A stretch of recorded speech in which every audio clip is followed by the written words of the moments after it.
Hi everyone, मैं रोहन यादव आप सभी का एक बार फिर से अपने यूट्यूब चैनल पर स्वागत करता हूं। आज की जो हमारी ये क्लास है एमपी सेट के स्टूडेंट के लिए और UGC net, MP PSC, MSW और बीएसडब्ल्यू के स्टूडेंट के लिए है। टॉपिक आज का जो हमारा है वो है चैरिटी ऑर्गेनाइजेशन सोसाइटी। इंग्लैंड जो यूके की चैरिटी ऑर्गेनाइजेशन सोसाइटी है, इसी पर आज हम लोग बातचीत करने वाले हैं। इसको दान संगठन सोसाइटी भी कहा जाता है और इसी को ही अगर हम बात करें तो धर्मार्थ संगठन सोसाइटी के नाम से भी जाना जाता है। दान संगठन सोसाइटी के साथ साथ धर्मार्थ संगठन सोसाइटी के नाम से भी ये जाना जाता है, ध्यान रखेंगे। इससे एग्ज़ाम में एक प्रश्न हमेशा पूछा जाता है और ये ध्यान रखिएगा कि यहाँ से केवल फैक्ट पूछा जाता है, केवल फैक्ट पूछा जाता है। चलिए शुरुआत करते हैं इस क्लास के बारे में। तो ध्यान दीजिएगा आप सभी लोग, चैरिटी ऑर्गेनाइजेशन सोसाइटी की जो स्थापना हुई थी यूके में, वो 1869 में इसकी स्थापना हुई थी। बेसिकली अगर हम बात करें तो जो है गोशलमेंट के बाद इंग्लैंड में इसकी जो है स्थापना हुई। इसमें पुअर लॉ गार्डियंस द्वारा जो है ये वितरित बाहरी राहत को गंभीर रूप से प्रतिबंधित करने की मांग की गई थी। कहने का तात्पर्य ये है कि धर्मार्थ जो संगठन है, जहां समाज धर्मार्थ समूह से बने थे जो गरीब, संकटग्रस्त या पथभ्रष्ट व्यक्तियों की सहायता के लिए वैज्ञानिक परोपकार का उपयोग करते थे, तो समाज स्वयं को केवल भिक्षा देने वालों से अधिक मानता था। उनका अंतिम लक्ष्य उतना ही है जो आत्मनिर्भरता और जिम्मेदारी बहाल करने से था। मैं आपको बता दूं, चैरिटी ऑर्गेनाइजेशन सोसाइटी की जो उद्देश्य रखा गया वो बेसिकली धर्मार्थ एजेंसियों के बीच सहयोग और अधिक दक्षता को बढ़ावा देने के लिए रखा गया था। ठीक है, तो ध्यान रखेंगे, इम्पॉर्टेंट है ये। और साथ ही साथ चैरिटी ऑर्गेनाइजेशन सोसाइटी का जो उद्देश्य रहा वो कहीं ना कहीं आत्मनिर्भरता पर भी बल देता था। ठीक है, आत्मनिर्भरता पर बल देता था। और नाम याद रखेंगे, गेसलमेंट का भी नाम, और साथ ही साथ आप लोगों को ध्यान रखना है ऑक्टेविया हिल का भी नाम। ठीक है, हालांकि इसकी स्थापना 1869 में हुआ था, तो ये ऑक्टेविया हिल ने इसका नेतृत्व किया था इस आंदोलन का। ठीक है, इसको आप ध्यान रखिएगा। आगे बात करते हैं 1870 में। उसके दशक की शुरुआत में बुज़ुर्गों को बाहरी राहत के वितरण को प्रतिबंधित करने के इरादे से मुट्ठी भर स्थानीय समाज का गठन किया गया। बड़ा ही अच्छा कॉन्सेप्ट है, ध्यान रखिएगा। ये बात है 1870 के दौरान, जहां बाहरी राहत को बात की गई है। बेसिकली बाहरी राहत की जब बात हम लोग करते हैं तो यह एक प्रकार से आउटर रिलीफ की बात करता है। और जब आउटर रिलीफ की बात होती है तो आपको याद आता है एलिजाबेथन पुअर लॉ का 1601 एलिजाबेथन पुअर लॉ के उत्पन्न एक अप्रचलित शब्द है जो सामाजिक कल्याण और गरीब राहत का एक कार्यक्रम था, जहां गरीबी को कम करने के लिए धन, भोजन, कपड़े या सामान के रूप में सहायता दी जाती थी, बिना आवश्यकता के प्राप्तिकर्ता किसी संस्थान में प्रवेश करे तो उसके संबंध में उसको जो है मदद दी जाए। तो इसके परिप्रेक्ष्य में एक आंतरिक राहत भी थी। आंतरिक राहत के प्राप्तकर्ता जो थे वो आलम हाउस, अनाथालय, वर्क हाउस या गरीब घर में प्रवेश करने की आवश्यकता थी, ये बताया गया था। ठीक है, परंतु यहाँ पर आपको ये ध्यान रखना है कि 1870 के दशक में जो शुरुआत हुई बुज़ुर्गों के लिए बाहरी राहत शुरुआत हुई थी। ठीक है, ध्यान रखिएगा, 1870 की बात मैं कर रहा हूँ यहाँ पर। ठीक है, हालांकि इससे पहले एलिजाबेथन पुअर लॉ में बात हुई थी सामाजिक कल्याण के परिप्रेक्ष्य में, लेकिन पॉइंट ऑफ व्यू यहाँ पे जो रखा गया है वो चैरिटी ऑर्गेनाइजेशन सोसाइटी रखा गया है। तो चैरिटी ऑर्गेनाइजेशन सोसाइटी के परिप्रेक्ष्य में जब पूछा जाएगा बाहरी राहत को लेकर, तब आप 1870 लगाइएगा। ठीक है, याद रखिए। एक्टिविया हिल का नाम आप याद रखेंगे और गेसलमेंट का भी नाम आप लोग यहाँ पर याद रखेंगे। इसमें पुअर लॉ जो है गार्डियंस के द्वारा, ठीक है, ये भी आपके लिए इम्पोर्टेंट रहेगा। ठीक है, पुअर लॉ गार्डियंस के द्वारा। अब ये है क्या, मैं इसके बारे में भी आपको बता दूँ। ये जो है एक प्रकार से अभिभावक का बोर्ड है, इसको क्या बोला जाता है, ध्यान रखेंगे। इम्पॉर्टेंट शब्द है हमारे लिए ये, ठीक है। तो इसको क्या बोला जाएगा, जो पुअर लॉ गार्जियंस लिखा गया है इसका मतलब होता है अभिभावक के बोर्ड या संरक्षक मंडल कहा जाता है, ठीक है। और ये यूनाइटेड किंगडम में पुअर लॉ का संचालन किया था। यूनाइटेड किंगडम में यानी यूके में क्या किया था, इन्होंने पुअर लॉ का संचालन किया था। अब पुअर लॉ का संचालन में अगर इनकी भूमिका रही थी इंग्लैंड में तो सन 1835 से लेकर 1930 तक की, ठीक है। ये बात आप ध्यान रखिएगा, अगर प्रश्न पूछेगा पुअर लॉ गार्जियंस के बारे में तब बताइएगा ये जवाब, ठीक है ना। यही नाम आता है इंग्लैंड और वेल्स का भी नाम, ठीक है। बट इसके बारे में मैं आगे आप लोगों से दूसरी क्लासेस में आपको जिक्र करूँगा, बस पॉइंट टू पॉइंट आप केवल को समझते चलना है आप लोगों को। आगे बात करते हैं तो यहाँ पे देख सकते हैं एक एसोसिएटेड चैरिटी भी इसी को कहा जाता है। इसी को क्या नाम से जाना जाता है, एसोसिएटेड चैरिटीज़ यानी सह संबंध धर्मार्थ के नाम से भी इसी को जाना जाता है, जो एक निजी चैरिटी थी जो 19वीं सदी के अंत और 20वीं सदी की शुरुआत में गरीबों के बारे में जानकारी के लिए समाशोधन गृह के रूप में मौजूद थी। समाज मुख्य रूप से योग्य गरीबों और अयोग्य गरीबों के बीच में अंतर से चिंतित था। तो समाज का मानना था कि गरीबी के पीछे की समस्याओं की जांच किए बिना दान देने से नागरिकों का एक वर्ग तैयार हो जाता है जो हमेशा दान देने पर निर्भर रहेंगे या निर्भर रहेगा। तो ऐसे में जो एसोसिएटेड चैरिटी का नाम है वो चैरिटी ऑर्गेनाइजेशन सोसाइटी का ही नाम है जो 1869 का है, ठीक है। गैसलमेंट की भूमिका, ऑक्टेविया हिल की भूमिका इसमें हमें देखने को मिली है, ठीक है। ये बात आपको ध्यान रखना है।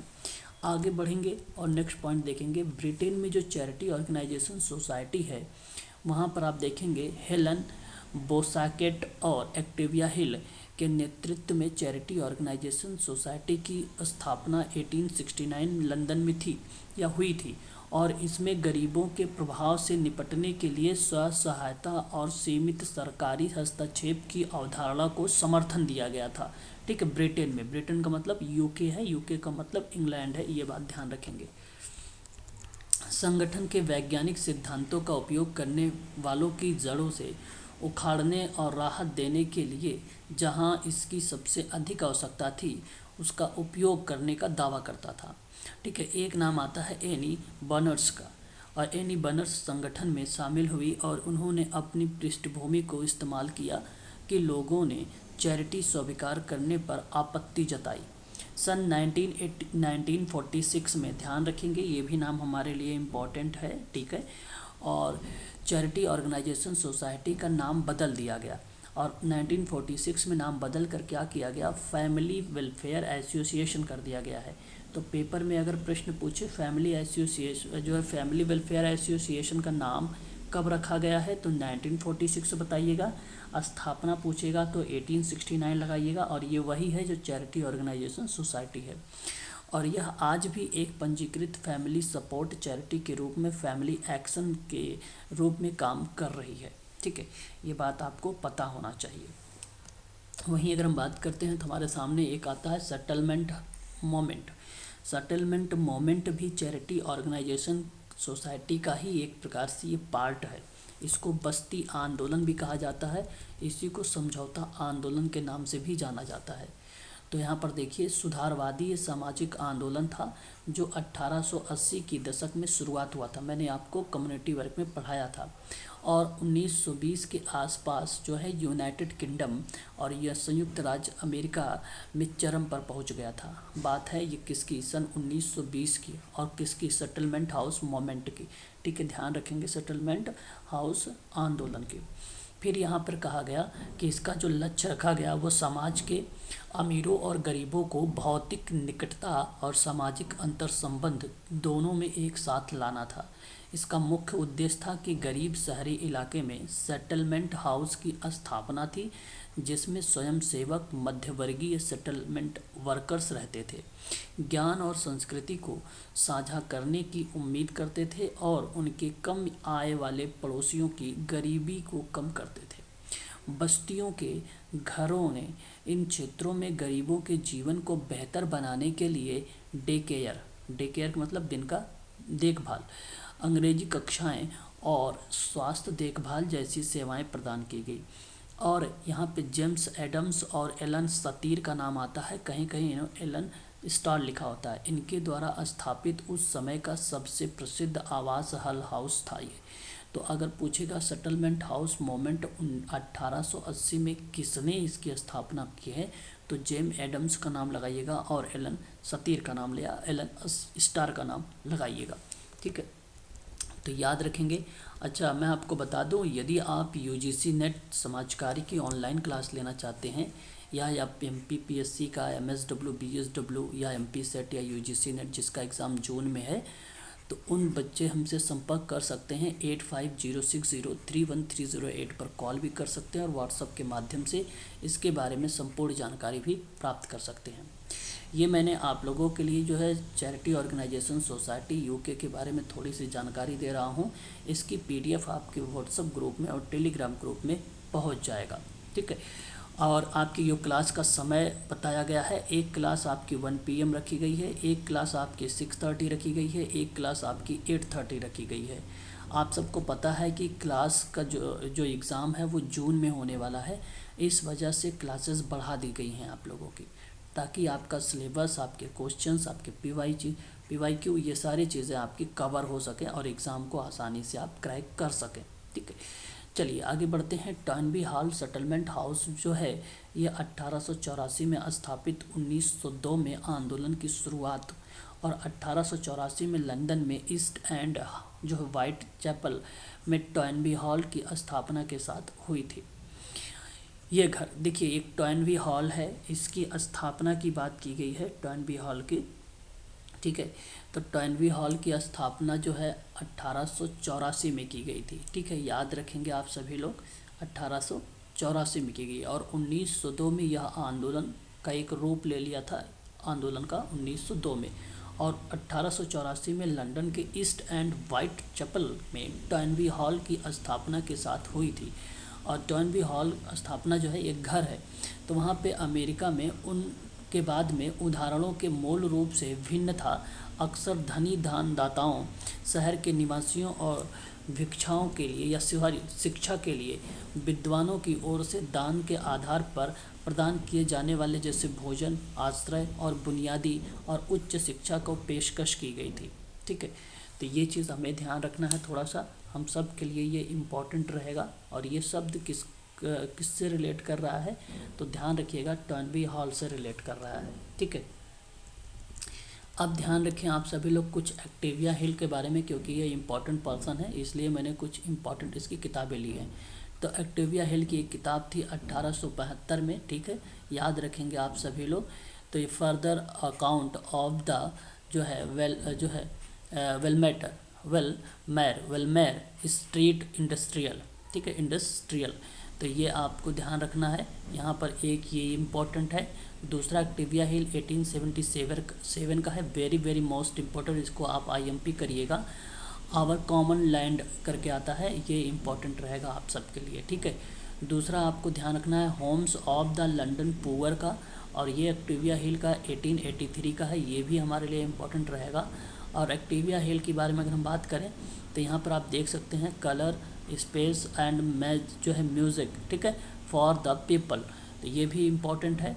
और आगे अगर हम बात करें तो एक ये, इसको छोड़ दीजिए 1909 वाला, ये इतना इम्पोर्टेंट नहीं है, ये बेसिकली रॉयल कमीशन से संबंधित था पुअर लॉ में, बट अगर आप चाहें तो आप इसे भी ध्यान रख सकते हैं। लेकिन एग्ज़ाम में अगर आपको पूछा जाएगा तो आवर कॉमन लैंड पूछा जा सकता है, ध्यान रखें। Holmes of the land poor पूछा जा सकता है लंदन का। ये दो बहुत ही इम्पॉर्टेंट है, इन दोनों को आप चाहो तो याद रख सकते हो। ठीक है, यह पेपर में आएगा। ठीक है, तो आज के लिए बस इतना ही है। हमने आज का जो टॉपिक लिया था वो टॉपिक था चैरिटी ऑर्गेनाइजेशन सोसाइटी की, दान संगठन समिति की थी। ठीक है, ऑर्गेनाइजेशन सोसाइटी की स्थापना ध्यान रखेंगे 1869 में पुअर लॉ के गार्जियंस के द्वारा भी वितरित हुआ है। यहाँ पर भूमिका मैंने इसके बारे में भी बताया है आपको। गेसलमेंट और एक्टिविया हिल के नेतृत्व में इसकी जो है स्थापना की गई थी 1869 में। ठीक है, इम्पॉर्टेंट है। यदि आपको कोई इससे डाउट है मन में तो आप हमें कमेंट करिए, मैं आपके जो है कमेंट के माध्यम से इसके डाउट को क्लियर करूँगा आप लोगों की। ठीक है, तो यदि आप ऑनलाइन क्लास लेना चाहते हैं तो ऊपर दिए गए जो नंबर है मेरे, इस नंबर पे आप हमसे संपर्क कर सकते हैं 8506031308 पर। ठीक है, क्लासेस का टाइमिंग, वीडियो, सब कुछ मैं आप लोगों को इस कॉल के माध्यम से व्हाट्सएप पर आपको सारी जानकारी प्रोवाइड करा दूंगा। ठीक है, आज के लिए बस इतना ही।